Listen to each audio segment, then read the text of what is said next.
you very much. I'd also like to thank everyone for this opportunity, and I was very keen also and happy to see the diversity of stakeholders in the room, because the World Future Council, who I work for, and also Anna, also works with a number of the different stakeholders in the room, and we're an organisation that focuses on spreading best policies and practice in a number of different fields, including energy, disarmament, child rights, women's rights, finance, and it's great to see such a diversity here. I'd love to pick up where Antonella left off, actually, on this point about people being important, and looking at the slightly bigger picture beyond some of the technical barriers that we've already heard about, because creating new constituencies, the customers and the consumers, the pioneers, the people who will really change things, is absolutely fundamental if we're going to create societies that take climate change seriously. So it's clear, alongside these technical barriers, there are also kind of awareness, knowledge gaps, skill gaps that are key barriers and bottlenecks to sound climate action.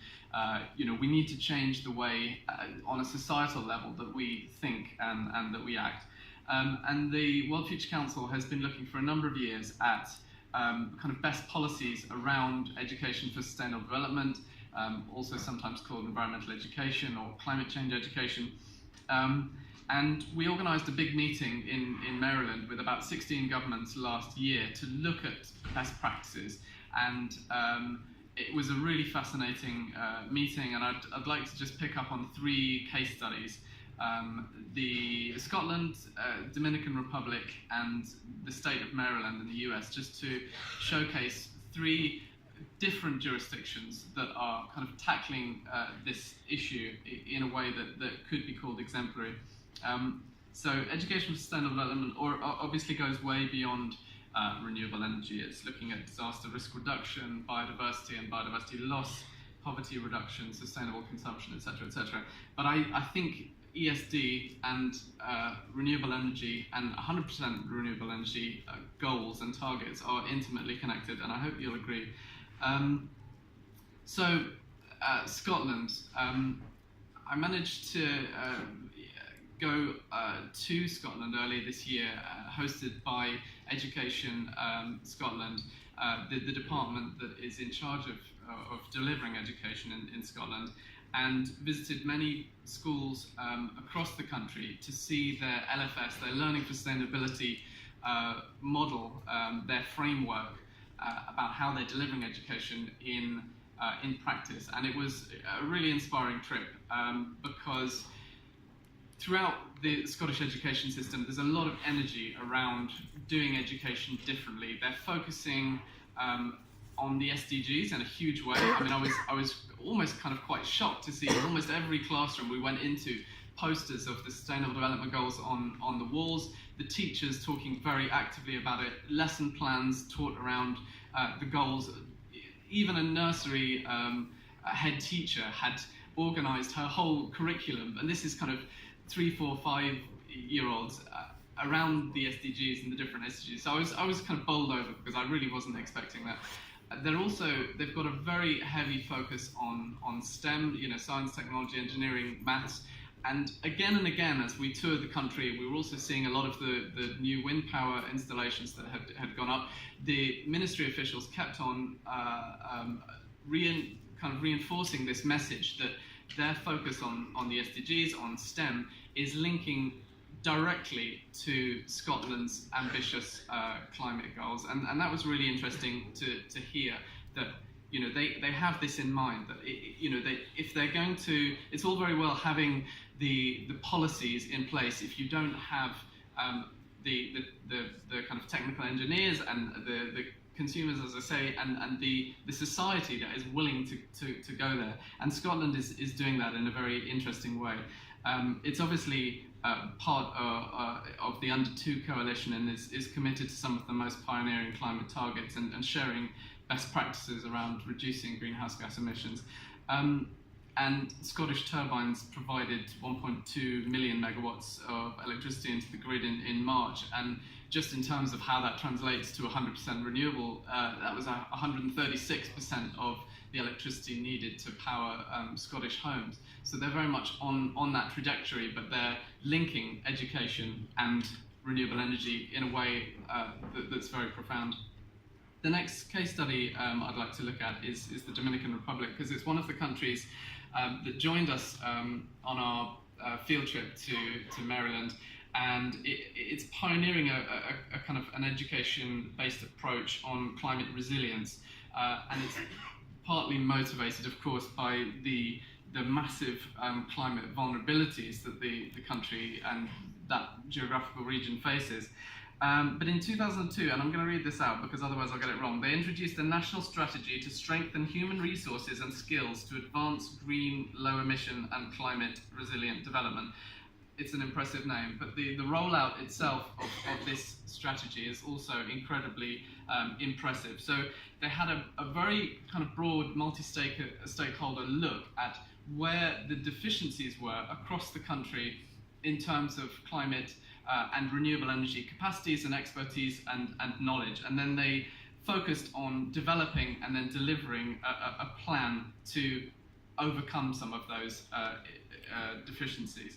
So, for example, they had skills development for national climate negotiators, and I know that Daniel Abreu and various other kind of alumni of that program are here negotiating this week. They had capacity building sessions for planners and economists so that they could start thinking in a very real way about practices such as circular economy, green job creation.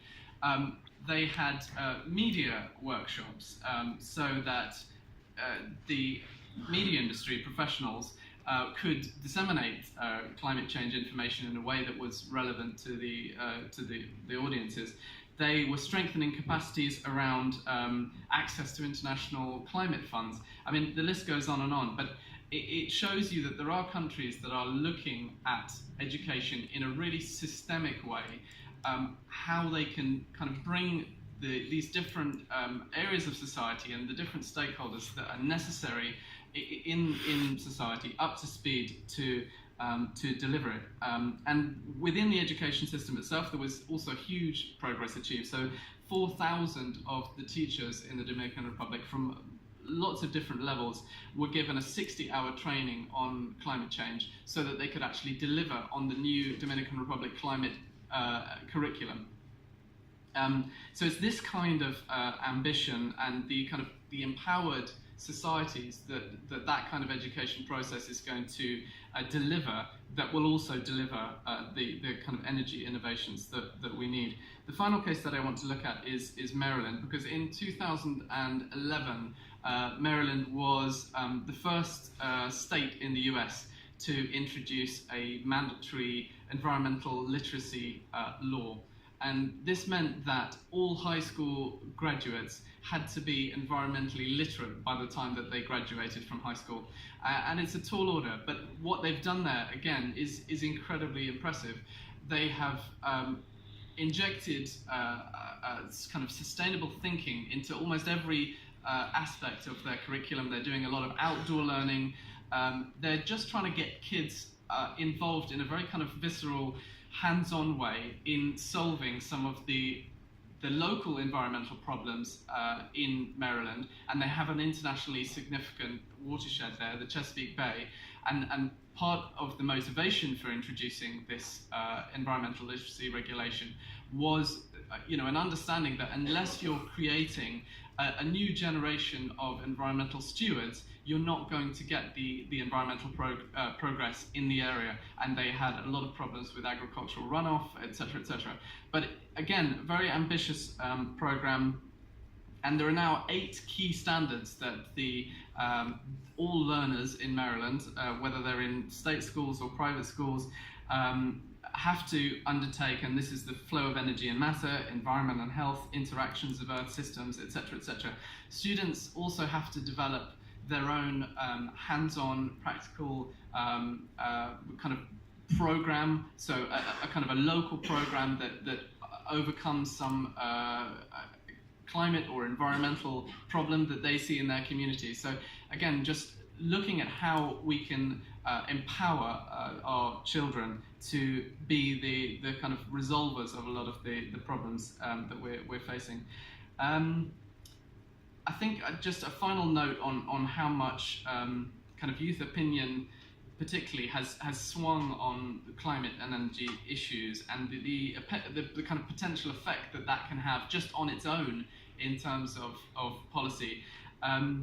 And I've got an example or kind of an anecdote, I guess, from the UK, in the sense that after the most recent elections in the UK and the really kind of disastrous drop in the youth vote for the Conservative Party, the Conservatives, they undertook a poll. I think it was YouGov that they commissioned to undertake this poll on why the youth vote had crashed and what were the key issues that youth were thinking about and energized about, and how that might inform Conservative policy.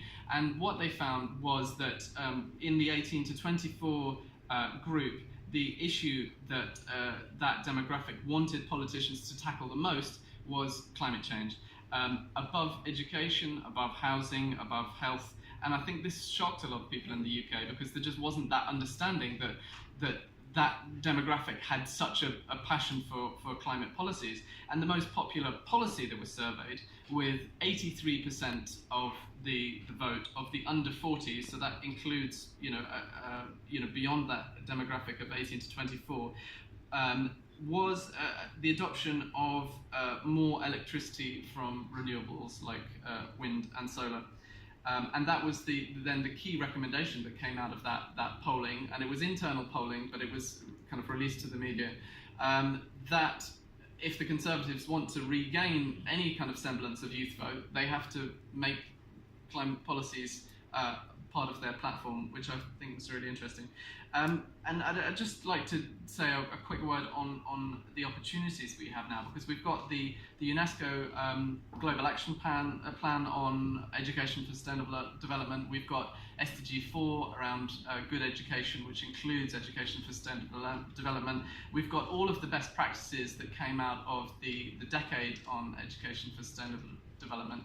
So we've got this opportunity now to really kind of push forward for these broad changes to the way that we educate, not just young people, but as we saw from the Dominican Republic, really society as a whole.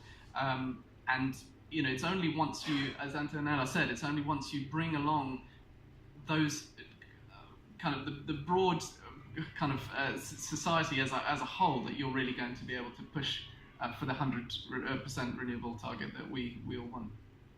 Thank you. Thank you so much, Alistair. For those in the room who either have kids themselves or nephews and nieces or friends with children, who of these children know the SDGs? There's not a single hand? Okay, so I'm sure you two kids know. Thank you so much. So we have a lot to learn from Maryland, from Dominican Republic, and from Scotland, and hopefully bring it in all our countries and make our politicians aware of the great examples that are out there. Now let's travel to